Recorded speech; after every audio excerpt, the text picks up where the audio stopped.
Greetings, I'm Jim Finley. Welcome to Turning to the Mystics.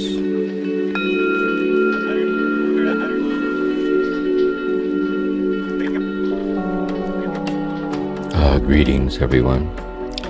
Welcome to our time here together, turning for guidance to the Christian mystic St. John of the Cross. And we're in the midst of his book, The Dark Night, which follows the ascent of Mount Carmel.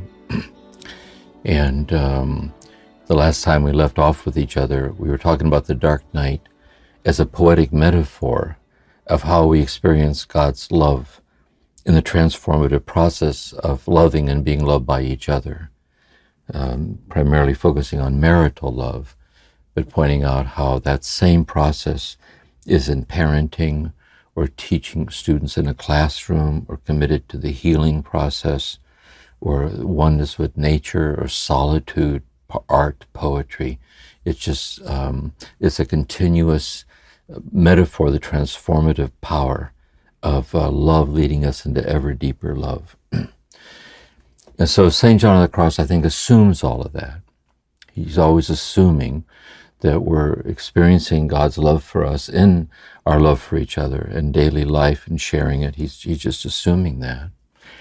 But he's also assuming that we also have a personal relationship with God, not experiencing God's love in each other, but experiencing God's love in the presence of God in prayer. And furthermore, he's helping us to understand then, well, how is the dark night experienced with God? That is, how is it experienced in the presence of the infinite love of God?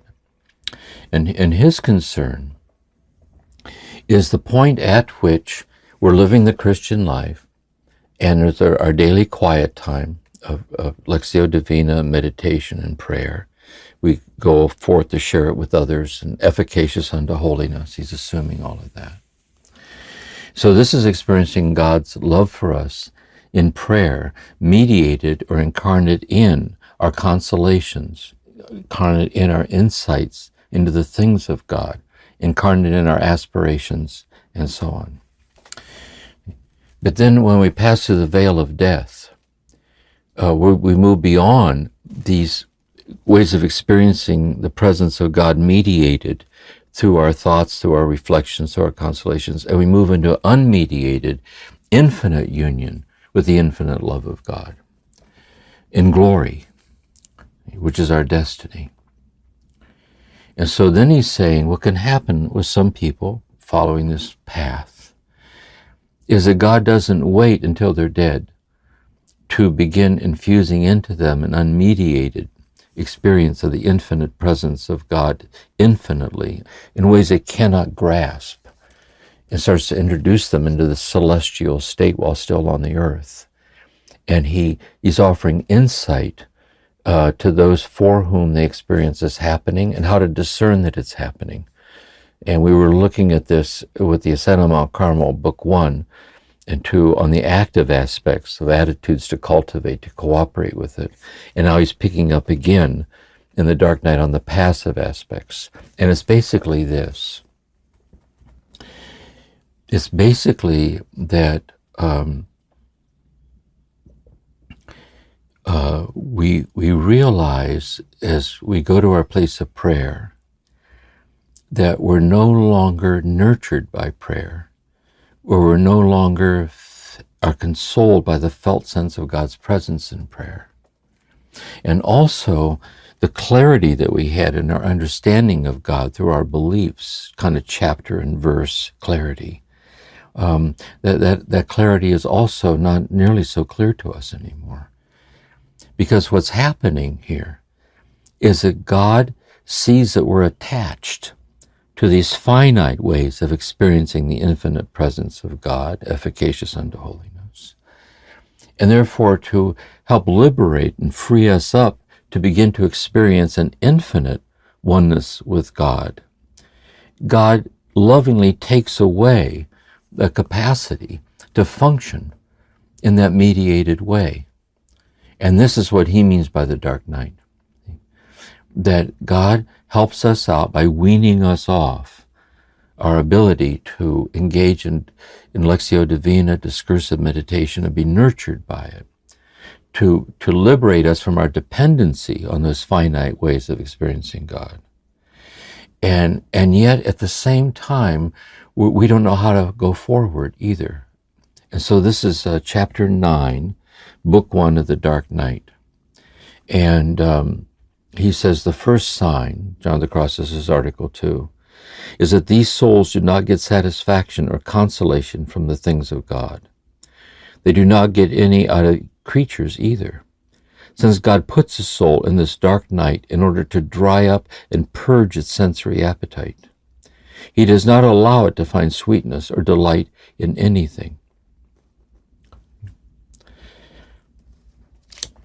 And so everything is suffers from a lack. It suffers from a lack of being able to experience God's presence in it, but also having tasted something of the love of God. It suffers in being lacking to us because it's finite, and having tasted something of the infinite love of God, we feel the poverty of all created things to fulfill us, and we also feel the poverty of being nurtured by God in prayer. Thomas Merton once called it a hell of mercy. God leaves us in this place of helplessness.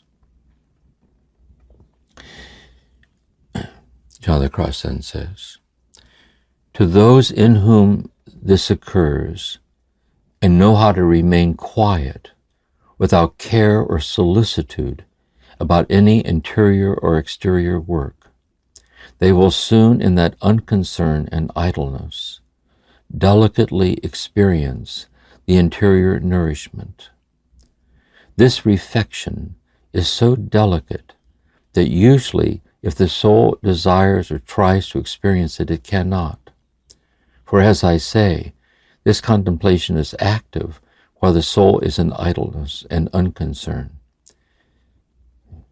And so this is really, at this point, not anything that you're doing, but is rather realizing it's what God is achieving in you. It's an infused contemplation, experiencing as the darkening of being able to function on your terms and your customary ways of experiencing God's presence. He continues on, Article 7.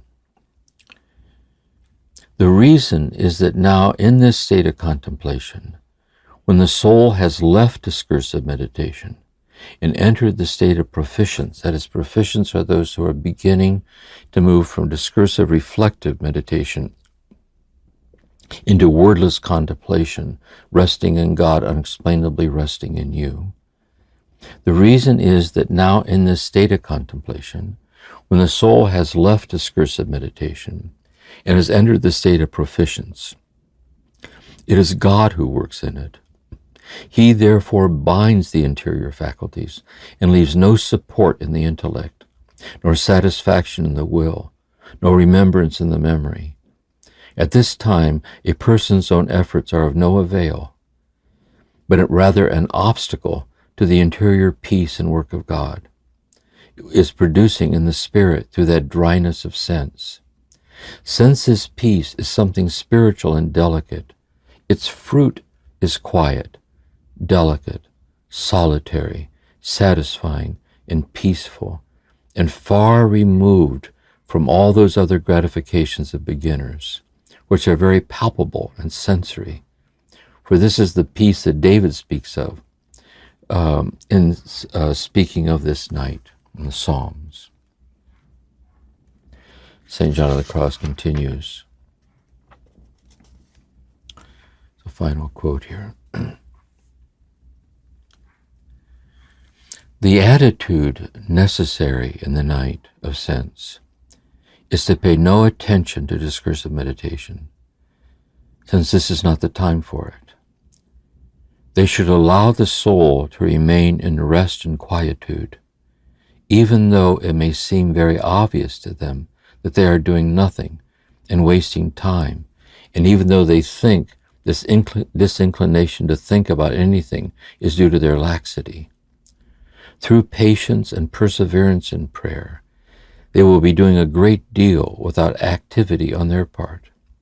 All that is required of them here is freedom of soul, that they liberate themselves from impediments and fatigue of ideas and thoughts, and care not about thinking and meditating. They must be content simply with a loving and peaceful attentiveness to God, and live without the concern, without the effort, without the desire to taste or feel God. All these desires disquiet the soul and distract it from the peaceful quiet and the sweet idleness of the contemplation which is being communicated to it. So this is really a very strange thing, so different when we are newly arrived at it, if we're drawn into this place. It's like sitting there in a kind of a powerlessness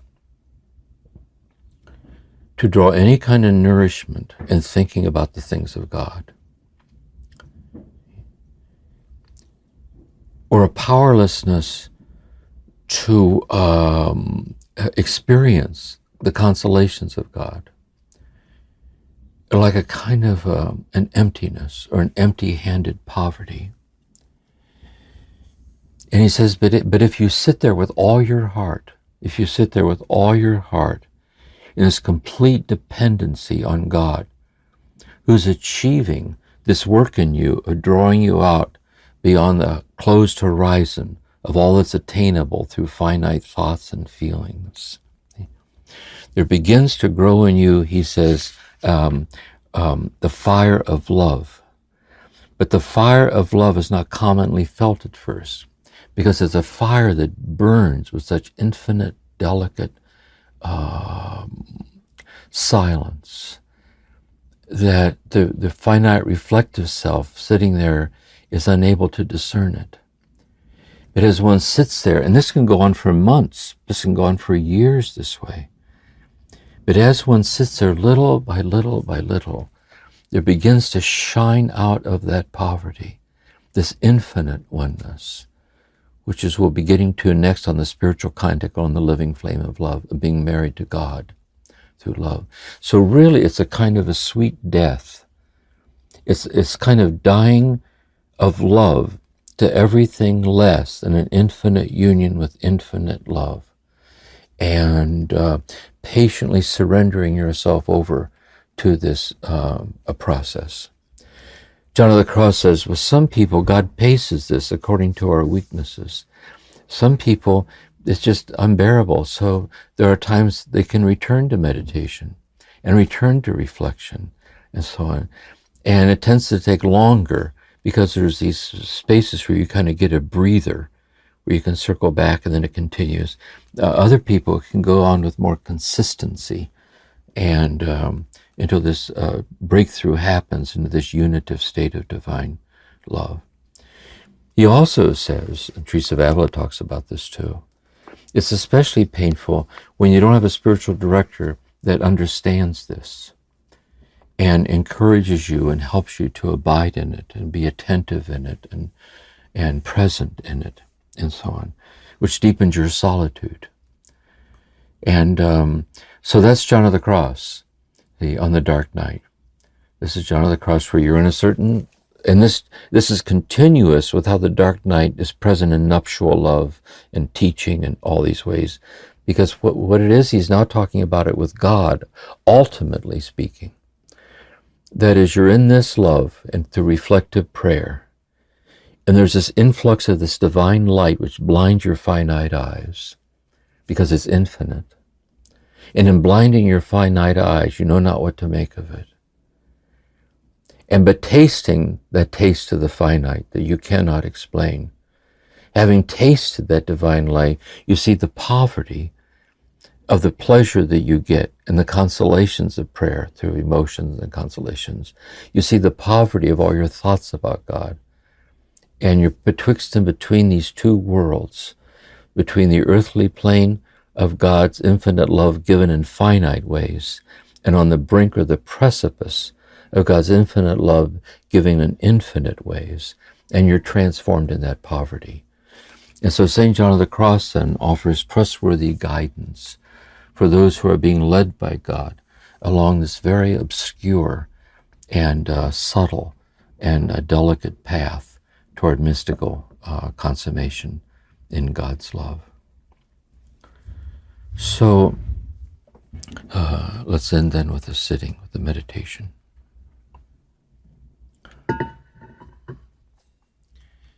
I might encourage you in this meditation to, whatever your heart prompts you to do, you're capable to do. But how does this strike you, the tone of this? It could strike you as something you've not yet experienced, but there's something kind of wondrous about knowing that it's possible and does happen to some people. And since the graces of God that happen to one person belong to all of us, it's part of the grace.